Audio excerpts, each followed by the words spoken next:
Hello students, welcome to भेट academy. Student, स्वागत है आपका भेट एकेडमी में।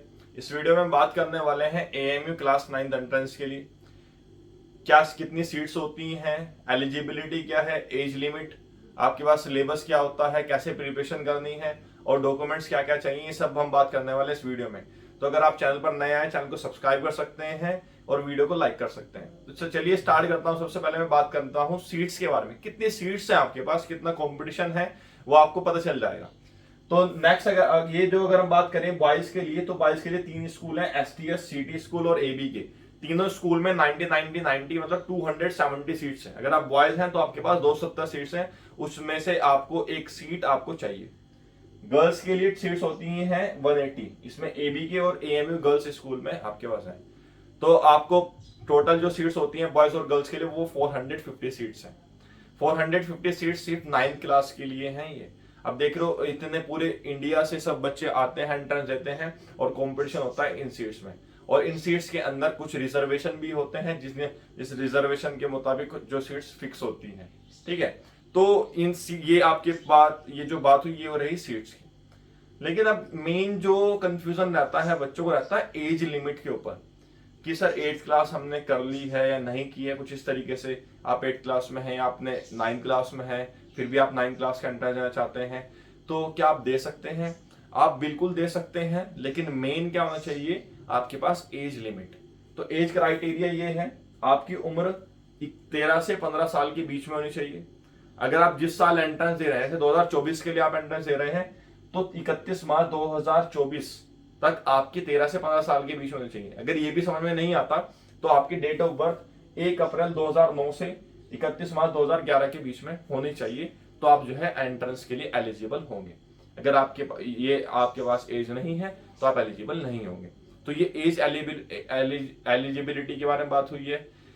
अगर हम बात करें डॉक्यूमेंट्स की, तो डॉक्यूमेंट्स आपको डेट ऑफ बर्थ सर्टिफिकेट चाहिए और आपका स्कूल रिकॉग्नाइज होना चाहिए, जिससे आप जो है एंटर देना चाहते हैं तो उसी स्कूल से आपको ट्रांसफर सर्टिफिकेट, कैरेक्टर सर्टिफिकेट वगैरह आपका चाहिए।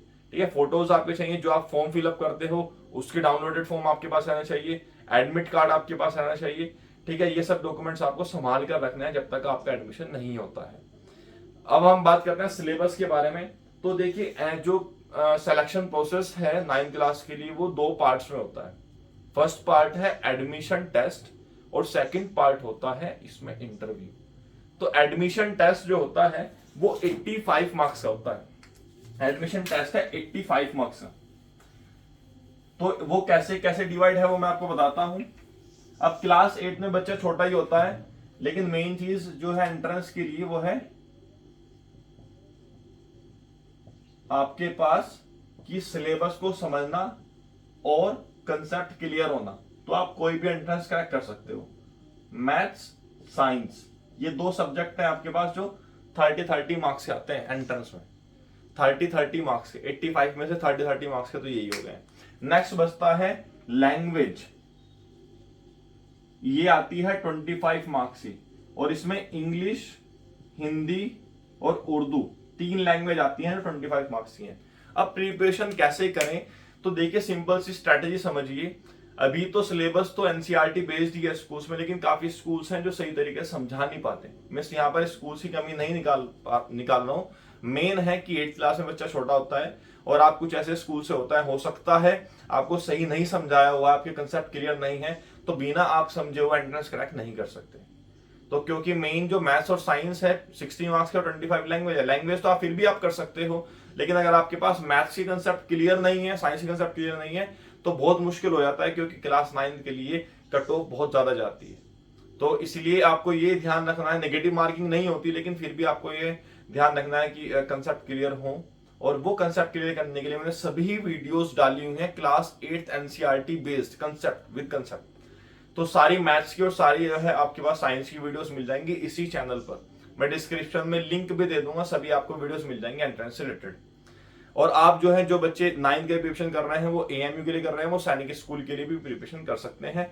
सैनिक स्कूल के बारे में अगर आपको नहीं पता है तो लिंक जो है आपको मिल जाएगी डिस्क्रिप्शन में, देख लेना कि सैनिक स्कूल क्या है, किस तरीके से क्या फायदा होता है सैनिक स्कूल में। तो ये आपके पास सिलेबस था। अब आपको इसमें समझना है। अगर आप फिर भी नहीं कर पा रहे हो, फिर भी आपको दिक्कत है, तो आप फिर कोचिंग ज्वाइन कर सकते हो। हमारी ऑनलाइन कोचिंग अवेलेबल है और आपको वहां पर सही तरीके से कंसेप्ट से बेसिक कंसेप्ट से लेकर आपको समझाया जाता है। तो आप वो तरीका है, तो इस तरीके से मेन है कि आप जो है अभी से प्रिपरेशन स्टार्ट कर दें। अगर आप क्लास 8 में है या आप क्लास 9 के लिए एंट्रेंस देना चाह रहे हैं तो आपको अभी से प्रिपरेशन करनी पड़ेगी। नहीं आप जो है एग्जाम जो है जब आपके पास फॉर्म आए और तब आप जो प्रिपरेशन स्टार्ट कर रहे हो, ऐसा नहीं है, बिल्कुल ऐसा नहीं करना आपको। अब आप देख रहे हो तो आपके पास कम से कम 5-6 महीने हैं और आप आराम से प्रिपरेशन